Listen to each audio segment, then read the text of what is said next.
tempo de ser um país jovem. Hoje, nós somos um país de velhos. Queiramos ou não, nós somos um país em que a população vertiginosamente aumentou. Para vocês terem uma ideia, hoje a nossa população é milhões de idosos. Em mais ou menos em 20 anos, o dobro disso, em 20 anos. E no Brasil tem um pecado. Por quê? Porque em países tipo a França levaram mais ou menos uns 120 anos para envelhecer, nós aqui no Brasil envelhecemos repentinamente. Falar que o Brasil é um país de velhos é coisa de 10, 20 anos para cá. Só que a estrutura, em todos os sentidos, privadas, governamentais, não se preparou para isso. A nossa estrutura societária, seja de que nível for, ela não está ainda pronta para receber esse idoso em nosso meio. Nós levaremos ainda algum tempo para sabermos que o nosso país envelheceu. Como eu disse a vocês, enquanto outros países foram envelhecendo, nós repentinamente envelhecemos. Chegamos onde estamos. Nós já estamos no momento em que nós temos a mesma população de pessoas acima de 60 anos com o mesmo número de pessoas, de crianças de 0 a 5 anos. Então, quer dizer, é muita gente, é muito idoso. Eu sempre brinco que daqui a algum tempo, ao invés de ter estacionamento para idosos, vai ter que ter para jovens, porque a quantia de idosos vai ser muito maior, não é? Então, eu falo para os meus alunos e eu falo em geral. Até algum tempo atrás, quando se dizia que eu não quero atender pessoas de idade, não quero atender velhos, era uma opção. Hoje, se você não atender idosos, sua clientela vai cair. Com exceção de quem for fazer obstetrícia, quem for fazer pediatria, ou uma especialidade mais, ou patologia, todos nós médicos temos que entender um pouquinho do idoso. E aí vem o motivo dessa aula. E essa aula tem essa importância porque a gente não tem muita noção do que é atender uma pessoa idosa. A grande maioria de todos nós, médicos, digamos assim, para quem não estuda, como nós da geriatria, por exemplo, não tem uma noção do que é o envelhecimento, do que muda na questão da pessoa que vai tendo uma idade maior e muitas vezes não sabe nem como abordar essa pessoa, não sabe nem como atendê-la, porque mistura adulto jovem com velho e não é a mesma conversa. Como nós vamos apresentar alguma coisa aqui, nós temos que entender que no envelhecimento nós temos poucas evidências e muitas doenças. O idoso, muitas vezes, ele diz, não estou muito bem. Pode ser que esse não muito bem reflita algum problema maior que ele esteja sentindo. Pode ser ter uma doença grave e ele está passando por isso e ninguém está percebendo. Às vezes nem ele está percebendo que é uma situação grave. Então nós temos poucas evidências e muitas doenças. E vamos entender que velhice não é doença. Não é porque a pessoa ficou velha que ela é doente. Ela é uma pessoa, vamos dizer, como qualquer uma. E a velhice é uma etapa da vida. Aliás, eu vou fazer uma pergunta para a plateia. Qual que é a diferença entre envelhecimento e velhice? Todos sabem? Todos sabem? Quem não sabe, só levanta a mão, por favor. Então vamos lá. Isso é importante para a nossa aula de hoje. Envelhecimento é o processo nosso contínuo progressivo que começa quando nascemos. Nós estamos envelhecendo a cada dia que passa. A velhice é a última etapa da vida. Da mesma forma que nós temos infância, nós temos juventude, nós temos o período da vida adulta, nós temos a velhice. Entenderam? Então a velhice é a última etapa da vida, que no Brasil considera-se acima de 60 anos numa questão, digamos assim, documental. Em outros países, 65 anos. Aqui, para efeito de usar a vaga do idoso, por a fila de banco, 60 anos. Então, cronologicamente, 60 anos. Biologicamente, nós não temos um parâmetro.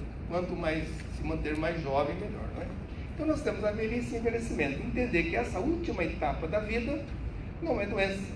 Você pode ter 70 anos e sentir-se jovem. É o que nós chamamos de velho moço e moço velho. Tem moços de 40 anos que já se acham velhos, ao passo que tem velhos de 70 anos que são moços ainda. Entender que a criança não é miniatura do adulto. Você tem que tratar uma criança como criança. A medicação da criança é a medicação da criança nas doses que ela precisa. Da mesma forma que o velho não é um adulto envelhecido. Essas 3 etapas da vida, a infantil, a do adulto e do velho, são medicações diferentes, são situações diferentes que você tem que saber abordar cada uma no seu devido tempo e com as suas necessidades particulares. Então, como é que nós podemos abordar o idoso? Como é que nós podemos saber como atendê-lo melhor? Como nós vamos entender isso? Como a aula inicial era de emergência, vamos entender o rastreamento para justamente evitar um problema maior, de uma emergência ou de algo maior, de ruindade para esse idoso. Então, o que nós temos que ter para entender? Nós temos que fazer um rastreamento dessas doenças ou do idoso. Nós temos que entender, isso vale não só para a geriatria, vale para todas as especialidades. A nossa anamnese ela tem que corresponder no mínimo a 80% do nosso diagnóstico. Nós não temos que ficar pedindo diagnóstico, pedindo exames feito louco por aí. Nós temos que entender e saber o que nós vamos pedir de exames. Então, para nós compreendermos, não só no idoso, mas como qualquer idade, nós temos que ter uma boa anamnese, senão você não vai entender. O exame físico corresponde a outros 10%, e os exames complementares, que são os exames laboratoriais, correspondem com 10%. Então, quer dizer, tem gente que inverte isso, né? Anamnese 10% e os exames laboratoriais 90%. E está totalmente errado, porque se você não conversar com o seu idoso, o seu paciente, e não entendê-lo, você não vai poder ajudá-lo em hipótese alguma. Bom, primeiro, na anamnese da pessoa de mais idade, você tem que ter tempo e paciência. Para quem atende em unidade sanitária, que o tempo é muito pequeno, tem que dar um jeito de fazer o melhor possível. E para atender uma pessoa de idade, tem que gostar e tem que saber e tem que entender. Você tem que ter paciência. É como eu disse ontem na aula. Tem pessoas de idade que você não pode perguntar como é que vai, daí ela resolve contar. Aí você pode esquecer de ir para casa, porque você não vai para casa mais. Entendeu? Porque a pessoa muitas vezes é carente de um ouvido, né? É carente de quem venha conversar, é carente de atenção. E essa atenção o médico dá. E às vezes gruda. Então, quer dizer, por quê? Infelizmente, talvez não tenha um suporte social, não tenha um suporte familiar que leve essa pessoa a, digamos assim, sentir-se mais acolhida. Coisa que nós médicos temos que fazer o nosso papel. Não olhar só a doença, mas ver o doente como um todo. O doente, para nós clínicos ou geriatras, não é um braço que está doendo, não é um coração que está com problema, não é uma infecção na pele. Para nós, é o paciente como um todo. Nós temos que ver o paciente da forma como ele se apresenta e também entendê-lo como ele está se portando. Não é só aquele coração que não está legal, não é só o problema na marcha, seja lá o que for, nós temos que ter um olhar sobre isso. E é muito comum, né? Por exemplo, vem a filha e vem a mãe. A mãe velhinha está ali na cadeira, a filha está ali, e o médico pergunta para a filha, como é que vai tua mãe? A velhinha lá. Não, a mãe está um pouco melhor. Ela está sentindo dor? Ah, tá. Você não pergunta para a paciente, você pergunta para o acompanhante, está errado. A paciente tem que estar sentindo-se examinada, conversada, porque senão você acaba ficando de uma forma, digamos assim, atendendo apenas a filha. E o nosso foco de interesse é o nosso paciente. É ele quem tem que ter realmente o atendimento. Você pode perguntar, claro, para a filha como está indo as coisas, mas você não pode tirar do teu foco o teu paciente. Ele, ou ela, não é? É a razão do nosso trabalho. Entendeu? O acompanhante às vezes até atrapalha mais do que ajuda. E avaliar sempre a cognição, se a pessoa está dentro da casinha, como se diz, né? Ou está fora, tem que ver essa questão, se não tem alguma confusão mental, se não tem algum dos tipos de demências, como nós já falamos nas aulas de ontem e de antes de ontem. A vida familiar, essa vida familiar é muito importante. Por quê? O conflito que vive em casa. Esse idoso, essa idosa é bem aceito no seio familiar? Ele está sendo bem tratado? Não está sendo bem tratado? Como que é a vida familiar dessa pessoa? A vida social, ela participa das atuações da igreja, da escola, da prefeitura? Ela se interage com outras pessoas ou ela fica reclusa e não sai de casa? Saber se ela tem a sua capacidade funcional de comer, de vestir, de tomar banho sozinha, se precisa de algum apoio, se precisa de alguma ajuda. O seu humor é um humor deprimido, é um humor normal? Ela é uma pessoa que está de bem com a vida, não está de bem com a vida? Quais são os seus medicamentos? E esse é um grande, nós já falaremos em seguida, um pouco mais. O que está tomando? É o remédio que o médico receitou, mas não está tomando nada fora disso? Será que quando ela está com aquela dor, ela não vai tomar um anti-inflamatório? Que não deve? Tem 80 anos, hipertensa, problemas no estômago, e você não está sabendo e ela está tomando anti-inflamatório. Como fica isso? E você não está sabendo. Então você tem que saber o que toma e o que toma eventual em casa. E as características das doenças no idoso, que é, digamos assim, praticamente o motivo do que nós vamos falar um pouco mais. Até aqui tudo bem? Ok? Então vamos lá. As características das doenças no idoso. Isso é importante para diferenciar das pessoas mais jovens. Bom, a distinção entre o envelhecimento fisiológico e o patológico é difícil e muitas vezes ambos se sobrepõem. Por exemplo, chega uma pessoa de idade e diz que não está enxergando muito bem. Será que isso não é uma presbiopia? Ou será que é um processo degenerativo? É uma catarata? Não sei. Sem um bom exame, não sei. Ela não está escutando bem. Será que isso é uma presbiacusia que pode acontecer na pessoa de mais idade? Ou isso é um processo, vamos dizer assim, já de uma doença, alguma coisa? Também não sei. Essa pessoa vem com alguma astenia, alguma fraqueza no caminhar. Será que isso é próprio da evolução da idade, onde a pessoa vai enfraquecendo naturalmente? Ou se isso é um processo de uma artrose que está andando com dificuldades? Então, quer dizer, a diferença, muitas vezes, entre o envelhecimento fisiológico e o patológico, às vezes se sobrepõe. Às vezes ela escuta mal, mas tem um problema também. Às vezes ela está andando com dificuldade, tem a fraqueza muscular, que pode acontecer, mas também tem artrose. Então, quer dizer, elas podem se sobrepor. Muitas doenças são latentes, nunca se manifestam clinicamente, são doenças silenciosas. E aqui mora o perigo. Por quê? Porque a maioria das doenças na pessoa de idade, elas são silenciosas. Elas não se manifestam assim, de uma forma gritante, que você fala, ah, você está com isso. Por exemplo, eu considero das doenças mais cruéis o diabetes. O diabetes pega tudo, pega macro e microvascular, todas as alterações, nos olhos, no rim, nas artérias, no coração. E nós temos uma novidade que eu falei na aula de quarta-feira, que nós temos um novo tipo de diabetes. Nós já tínhamos o diabetes tipo 1, tipo 2, agora nós temos o tipo 3, que é igual a demência de Alzheimer. Então, quer dizer, o diabetes pode causar tudo, só que não tem um sintoma específico. Quando aparece, já aconteceu. Ou tem necrose, ou tem problemas de pele, de coração, quer dizer, ela silenciosamente vai atacando a pessoa. A pessoa tem hipertensão, tem uma dislipidemia, às vezes não tem sintoma algum. Só que essas doenças vão piorando a cada dia que passa. Então, quer dizer, você não tem muitas vezes condições de diagnosticar uma doença, como eu falava hoje pela manhã, silenciosa e com graves consequências, é a osteoporose. A osteoporose, a rigor, não dói. A artrose dói.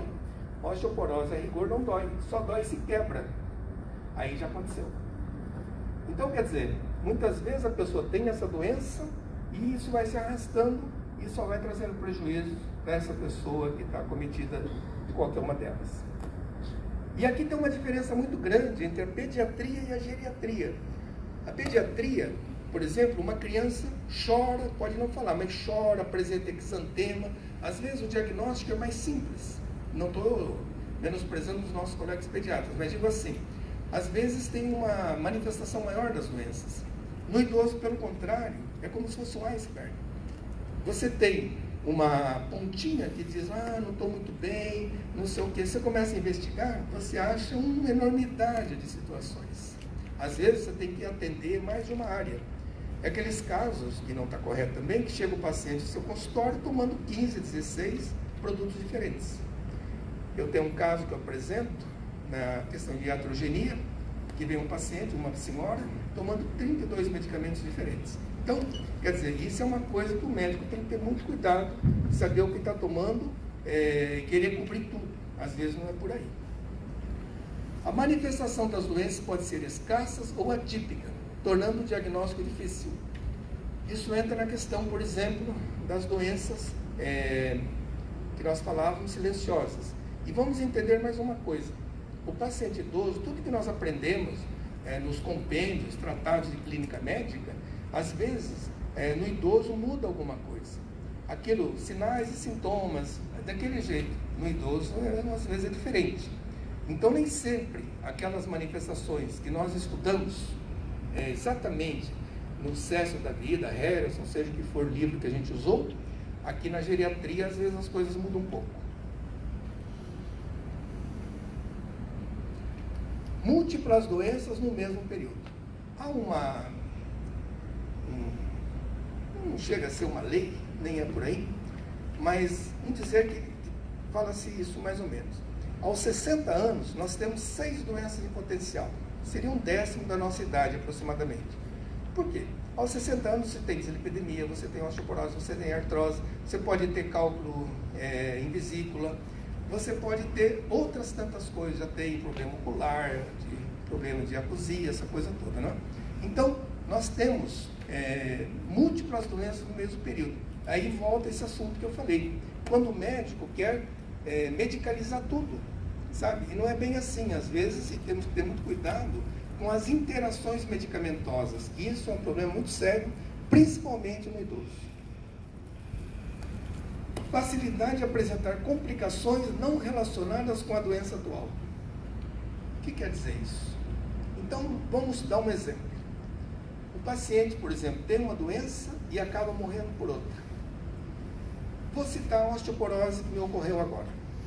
Então, uma senhora, um senhor, aí de 70 e poucos anos, que com osteoporose sofre uma fratura de colo de fêmur, que é a mais comum da osteoporose, a mais grave.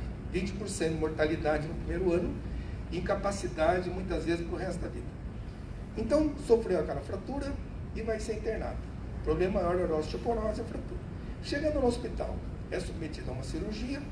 Nessa cirurgia, ela pode, pela cada camada, dependendo do hospital, dependendo daquilo, começa a ter algum problema, fica mais tempo, pode ter úlcera de decúbito, pode ter outras complicações e pode vir a falecer de pneumonia, que é o que mais mata, entre aspas, assim, se pudermos dizer, aquele idoso.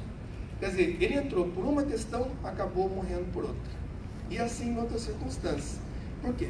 Porque o paciente, ele é muito propenso, pela sua fragilidade, a obter outros tipos de doença. E um problema sério é que se o idoso, nós falaremos depois, ele ficando imobilizado, a chance de ter outras doenças é muito maior. Então, ele entra por uma coisa no hospital e acaba morrendo por outra.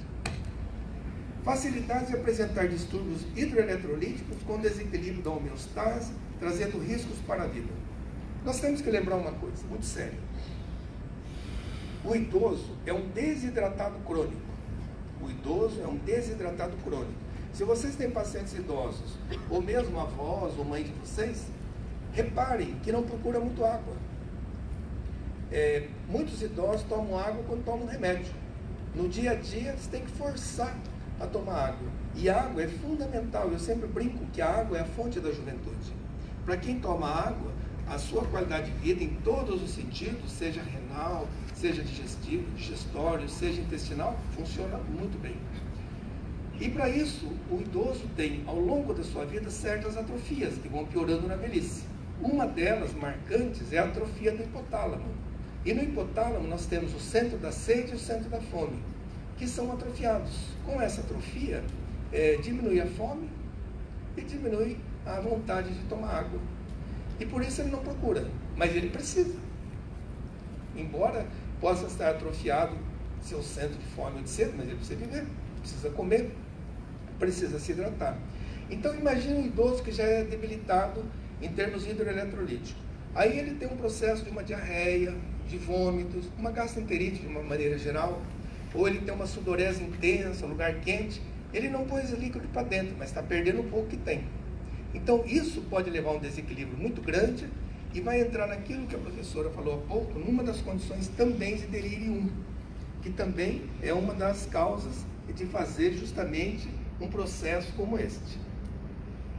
E aqui entramos, ainda bem que a professora falou bem antes, né? Eu peguei um pedacinho da aula, que tem tudo isso, facilidade de apresentar manifestações psiquiátricas e ou neurológicas como manifestação das doenças somáticas. Então, isso vocês tiveram um pouco antes e já entenderam perfeitamente.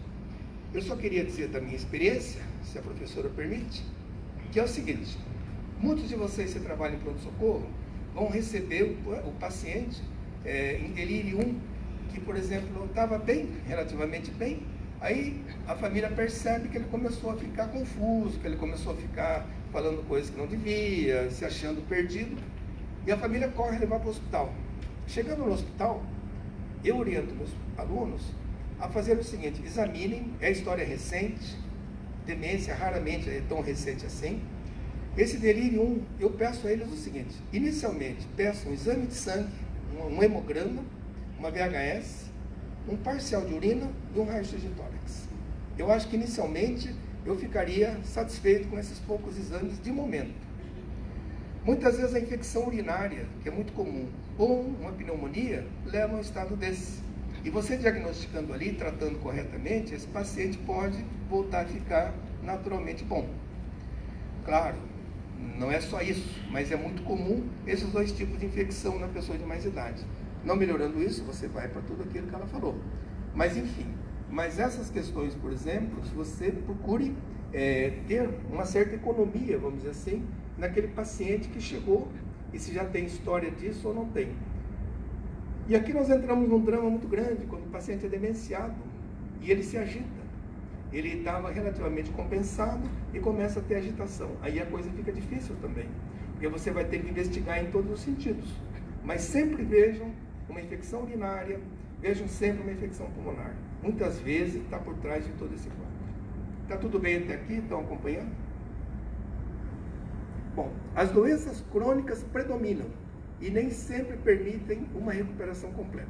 Então vamos entender assim: bronquite crônica tem cura, diabetes tem cura, hipertensão tem cura. Você tem controle. Você tem um controle, você vai fazer o controle dessas doenças crônicas. Essas doenças crônicas podem o quê? Podem agudizar. Você tem uma insuficiência cardíaca, a pessoa de repente tem uma dispneia paroxística noturna, de repente tem um quadro agudo dessa dispneia. O bronquítico crônico, vamos dizer assim, o DPOC, né, hoje, seja de que forma for, ele vem compensado, de repente ele descompensa, um quadro de asma. Quer dizer, então ele pode descompensar e você melhora a parte aguda, quer dizer, ele piorou da doença base dele, que era uma dessas doenças crônicas. Você o trata nessa parte aguda, mas a doença está lá, esperando um novo ataque, esperando algum outro problema.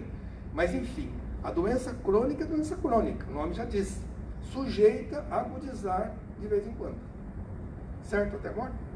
Então você trata na parte aguda, melhora a dispneia, melhora o estado geral do paciente, mas ele vai continuar usando, se ele for um DPOC, a sua bombinha, né, o seu inalatório. Se ele é, digamos assim, diabético, que descompensou por alguma situação, cetoacidose, seja lá o que for, vai ter que tratar e depois ele continua com diabetes naturalmente. A insuficiência cardíaca, você tira da crise, mas ele está com a doença. Então essas doenças crônicas predominam e nem sempre permitem uma recuperação completa. Aqui nós vamos falar um pouco sobre a reação das drogas, é diferente nos idosos em comparação com os jovens. Nós temos que entender que o rim do idoso, ele perde, na medida que ele envelhece, até 50% da sua capacidade, a sua filtração glomerular. Então, não é qualquer remédio que seja eliminado pelo rim que você pode dar ao paciente. Você tem que conhecer a droga que você vai dar. O fígado da pessoa de mais idade pode chegar até quase 50% de perda da sua função. Então, veja, o metabolismo maior que é feito no fígado, ele pode estar alterado e você tem que ter muito cuidado com as drogas. A gente sempre orienta que no idoso você comece, a não ser que seja antibiótico, algo que tem que ser atacado logo. Mas em um outro tipo de doença, comece com a metade da dose, vai tateando, um antidepressivo, por exemplo, vai tateando e chegar na dose que o paciente realmente precisa. Então, quer dizer, essas situações, você tem que gradualmente chegar na dose exata. E muito cuidado com a interação medicamentosa. Tem certos medicamentos que você não deve misturar. E eu falava ontem sobre pseudodemência, que nós temos que ter muito cuidado, por exemplo, que boa parte de vocês talvez trabalhem em unidades sanitárias, E é muito comum depressão, né? Que a gente já viu várias vezes sobre isso. E uma associação perigosa que vocês não devem fazer é usar fluoxetina e amitriptilina, que é o que tem no posto. Então vejam, a fluoxetina ela tem uma meia-vida muito longa, mais de 7 dias no idoso. Uma sertralina tem 24 horas. A amitriptilina é muito anticolinérgica, então você tem que ter muito cuidado no uso da amitriptilina no idoso, mas é o que tem para dar. Então, fica a dica, né? Que não é a melhor associação e não são os melhores medicamentos antidepressivos para o idoso também. Então, baseado nisso, você tem que entender algumas coisas. No idoso, independente da função renal e hepática, o idoso tem uma diminuição da massa magra e um aumento da massa gorda. Quer dizer, vai predominando mais gordura do que vai predominando músculo. E aí nós temos que lembrar de uma coisa, e vai diminuindo a água também, né? Nós diminuímos a água, massa magra e aumentamos a gordura. E aí nós entramos num terreno perigoso, que são as medicações lipossolúveis e as hidrossolúveis. As medicações, essas hidrossolúveis ou as lipossolúveis, muito cuidado pelo tempo maior de meia-vida dessas drogas. Para vocês terem um exemplo, entre essas que eu falei da fluoxetina, por exemplo, um benzodiazepínico do tipo diazepam, por exemplo, ou bromazepam. Esses benzodiazepínicos, se for usado muito, e ainda são, né, que o paciente vem a nós e fala, doutor, eu preciso da receita. Se você não dá, alguém vai dar. Então, esses medicamentos, para ter uma ideia, um diazepam ou um bromazepam, ele chega a levar no idoso mais de 100 horas de metabolização. Mais de 100 horas, dependendo da idade dele, até mais. Só que o que acontece? A pessoa está tão viciada que toma um diazepam hoje à noite, um bromazepam, na noite seguinte toma outro, e aquilo vai fazendo um efeito cumulativo, vai levando esse paciente a problemas de instabilidade postural, instabilidade emocional, instabilidade cerebral. Então, medicar o idoso é uma arte. Muito cuidado, saber bem da droga. Eu digo aos meus alunos assim, aprendam a lidar com meia dúzia de drogas, mas aprendam a lidar bem, entendam essas drogas. Porque se vocês repararam na bula dos remédios, o que diz lá? Indicação, é uma linha. Cefaleia, não sei o que e tal. Contraindicações, é um jornal. Vira a folha, e desse tamanho assim. Então tem que se ater àquilo. Sabe, o remédio não é só bom para aquilo, ele é ruim para muitas outras coisas. O que interage? Isso aqui interage com aquilo. Opa, então vou me cuidar. Isso aqui vai potencializar o efeito da outra ou vai tirar o efeito da outra. Muito cuidado com isso. E aqui vem um problema sério. O idoso, ele gosta de ficar sentado, ele gosta de ficar deitado. E aí nós entramos numa coisa muito séria, muito grave, que é esse conforto da zona de conforto. Tira um idoso de casa, mas não quero sair, mas tá bom aqui, aquela história toda. Só para vocês terem uma ideia, o idoso que precisou ser internado e ficou, por exemplo, alguns dias internado. Se ele ficar uma semana internado e voltar para casa, ele não é mais o mesmo. Por quê? Porque seus músculos vão se atrofiando. Depois dos 40 anos, todos nós temos já um prejuízo na nossa musculatura. E essa musculatura vai perdendo a sua capacidade. E o que acontece? Acontece que você vai enfraquecendo. Quanto mais imobilizado, quanto mais parado, mais atrofia. E aí é muito comum uma queixa que você já deve ter enfrentado nos consultórios, onde vocês estiverem. Qual que é das queixas maior no idoso? Nós temos várias, mas as mais comuns: dor, memória, fraqueza. São muito comuns. E a fraqueza vem do quê? A fraqueza vem da fraqueza muscular. Como ele não anda, como ele não se movimenta, como ele fica boa parte do tempo parado, então vai havendo essa atrofia. E daí entra num círculo vicioso. Ele não anda porque está doendo. Como dói, ele não anda. Como ele não anda, vai atrofiando. Como atrofia, dói. Como dói, ele não anda. Entenderam? E vai ficando um círculo vicioso e não sai mais disso. E por não sair mais disso, ele vai ficando cada vez mais dolorido. Então, nós temos que incentivar a tirar da cama.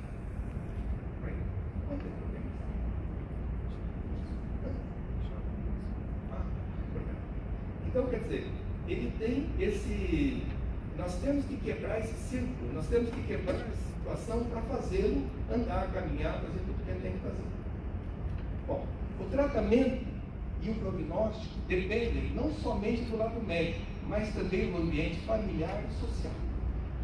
Quando eu trabalhava na Santa Casa, durante muito tempo, na residência de clínica médica, era muito comum, por exemplo, a gente atender as pessoas de mais idade e dizer a elas assim: ah, que bom que o senhor está bom, seu João, seja o nome que for, Dona Maria, o senhor vai ter alta amanhã cedo. Está tudo bem, exames bem, o senhor melhorou bem, você está aqui. Você ia passar visita para dar alta no outro dia, ah, não estou bom, que bom, piorei. Por quê? Porque eu não queria ir para casa.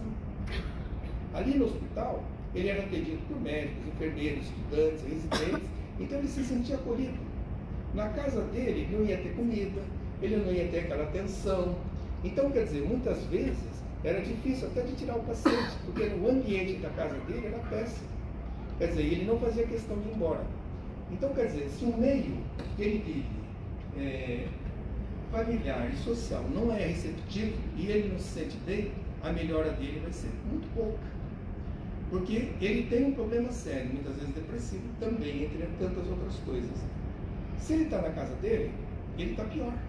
Aí quando ele sai daquele ambiente, que é um ambiente acolhedor, por exemplo, hospital, ou num lugar assim, às vezes ele sente-se melhor.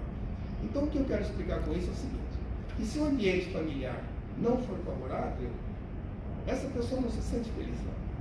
E se fica muito isolado, abandonado, que é muito comum, né? Vocês sabem muito bem o quanto é comum o abandono de pessoas idosas. Então, se não tiver esse acolhimento, às vezes a melhora desse paciente não é tão grande. Bom, então nós já vimos as características do idoso, o que nós temos que chamar a atenção de vocês, o que a gente chamou a atenção, isso tudo que pode acontecer. Mas nós estamos examinando o nosso paciente. Então nós vimos que tudo que nós falamos até agora corresponde a 80%. Nós já vimos que, por levantamento, tudo de que nós falamos representa a nossa anamnese. Nós estamos conversando, estamos entendendo o nosso paciente. Então, no exame físico, nós temos que procurar ler o paciente, observando principalmente sua apresentação, vestuário e higiene. Às vezes, o médico tem condições de fazer algum tipo de diagnóstico na sala de espera. Por quê? Porque depende da apresentação do paciente. Eu tenho pacientes, por exemplo, senhoras, né, que chegam super arrumadinhas, limpinhas, maquiagem, seja o que for. Como eu tenho pacientes que chegam todas desarrumadas, sabe? Até suja, roupa, resto de comida, sei lá. Então isso já nos dá uma ideia de que você vai ler o paciente como a gente imagina que poderá ser a vida dessa pessoa. Quer dizer, para você ir ao médico, para você sair de casa, no mínimo um pouco de asseio, um pouco de arrumação. Às vezes a pessoa não tem isso. Então você já vai lendo o paciente, vai entendendo, e daí quando entra para conversar com você, você já vai tendo uma ideia de como é o movimento, como é o movimento da vida pessoal, familiar e social desse paciente. E os exames laboratoriais deverão ser pedidos de acordo com a clínica do paciente. Nós estávamos numa reunião esses dias, não sei se vocês assistiram, até o professor italiano está falando sobre o slow medicine, que esse exagero de doenças, para que você, de exames, para que pedir tantos exames? Você tem que pedir o que o paciente necessita, aquilo que é necessário realmente fazer. Como a gente comentava ontem à noite, tem algumas especialidades médicas, uma em particular, não vou falar para não ser preso, em que a pessoa, que esses médicos pedem exames adoidados, depois não sabe o que fazer com eles. Por exemplo, não sei se vocês já viram, mas para que pedir molibdênio? Alguém pode me dizer? Ah, o seu molibdênio está alto. Vai fazer o que daí? Vai tirar o molibdênio da pessoa? Quer dizer, o seu selênio, nossa, o seu selênio, tá. Quer dizer, pede-se tantos exames, para quê? Vai ajudar no quê? Tem alguma ação prática? Mas o paciente gastou, o seu governo gastou, a instituição privada ou particular está gastando para os pacientes, por nada. Se esse exame não lhe trouxer um reconhecimento, porque o exame laboratorial É o exame complementar. É o exame complementar ao seu diagnóstico. Aquilo que você examinou, aquilo que você viu. Não é você pedindo aleatoriamente. Nós tivemos há uns 5, 6 anos atrás uma reunião no médico, em que um médico, um sozinho, pediu 82 exames de sangue. Se eu sair dali, fazer uma transfusão, com certeza. Mas vamos dizer assim, mas 82 exames, eu que tenho algum tempo de estrada, se eu me lembrar de cabeça, 20 assim é muito. Se eu lembrar de cabeça, 20. Não é que a memória está falhando, mas eu não sei mais que 20. Agora, de 82, então veja, é muito cuidado, isso serve de lição para todos nós. Inclusive, no congresso passado, eu tinha dado uma aula de prevenção e esse ano eu tenho 3 prevenções, agora nós temos 5 prevenções. A 4ª prevenção, justamente, é a hipergenização, quer por pedido exagerado de exames, quer por medicalização acentuada dos pacientes. Muito cuidado, então, com exames e muito cuidado mais ainda com a medicação. Mas o paciente quer uns exames. Então, eu vou dar uma dica, o básico para o idoso, o básico que eu pediria. Um hemograma, saber se ele tem alguma anemia, perfil lipídico, né, compreendendo o colesterol total, HDL, triglicerídeos, uma glicemia importante, um TSH, uma creatinina, uma vitamina D e eventualmente uma vitamina B12. E eu não peço mais que isso. Porque isso já me dá um parâmetro para eu progredir se eu achar que algo não está bom. Pô, a glicemia veio 132. Opa, vou pensar em pedir uma curva glicêmica. Ó, então o exame não deu muito bom, ou deu anemia. Eu vou pensar em pedir alguns exames baseado nisso, seja de ferro, seja algo nesse sentido. Então, mas eu tenho que ter uma base, não posso já de cara pedir isso e tudo aquilo lá, se eu não tenho certeza do que eu vou fazer. Então, quer dizer, eu tenho que ter um parâmetro, o paciente vem. Raramente ele vem para nós virgem de exames, já vem trazendo exames de outros médicos, ele já vem cheio de exames. Ninguém chega aos 60 anos sem ter feito exames, e muitas vezes muitos exames. É aqueles pacientes que vêm, doutor, aqueles presentes. O senhor vai ser meu médico agora, e traz aquela sacola de exame, faz 30 anos que está contando exames. O senhor podia dar uma olhadinha. E às vezes você tem que ver pelo menos mais novos, né? Senão acaba perdendo paciente. Você pode pedir, depois da menopausa, da mulher, uma densitometria óssea, um eletrocardiograma, às vezes é hipertenso, então um teste de esforço, pelo menos. E você pode ter o seu rastreamento para câncer, né? Um Papa Nicolau, caso de oncologia, mamografia, PSA, uma pesquisa de sangue oculto, dependendo da história do paciente, uma colonoscopia. Quer dizer, esses exames todos são exames que vão nos indicando a necessidade deles. O básico a gente tem que pedir, são esses que eu já apresentei para vocês. Os outros, na sequência, vai depender da queixa do paciente. O que o paciente tem que vai lhe trazendo de informações para você poder pedir mais coisas ou não. De repente você pega um punhadinho de exames desses e já está satisfeito, já te deu o diagnóstico. Mas o paciente é cheio de doenças, graves, não sei o quê. Então aí eu vou aprofundar na minha pesquisa. Mas aí eu tenho um quadro clínico na minha mão. O meu raciocínio clínico, o meu raciocínio diagnóstico chegou a esse ponto e eu posso pedir aquilo que eu acho que deve. O que eu não posso é botar o carro na frente dos bois. Pedir exames, encher de exames para depois ver o paciente. O que infelizmente acontece muito comumente. Né? Então é só isso aí. Era uma aulinha que eu tinha preparado para nós podermos trocar algumas ideias. E volto a repetir, o paciente idoso é diferente do paciente jovem, principalmente na questão dos medicamentos. Muito cuidado com a medicalização. Há um capítulo muito grande dentro da geriatria que chama desprescrição médica, que às vezes cai nas nossas mãos, paciente tomando 15, 16, e eu tenho um caso que eu já disse, que era uma senhora que estava tomando 32 medicamentos de grupamentos diferentes e alguns até iguais. E essa senhora era confusa, vivia mal, caía, quer dizer, e a razão estava no remédio. Então, muito cuidado com isso. Espero ter contribuído de alguma maneira, pelo menos assim, para dar alguma orientação e que vocês possam ter aproveitar. Tá bom? Muito obrigado.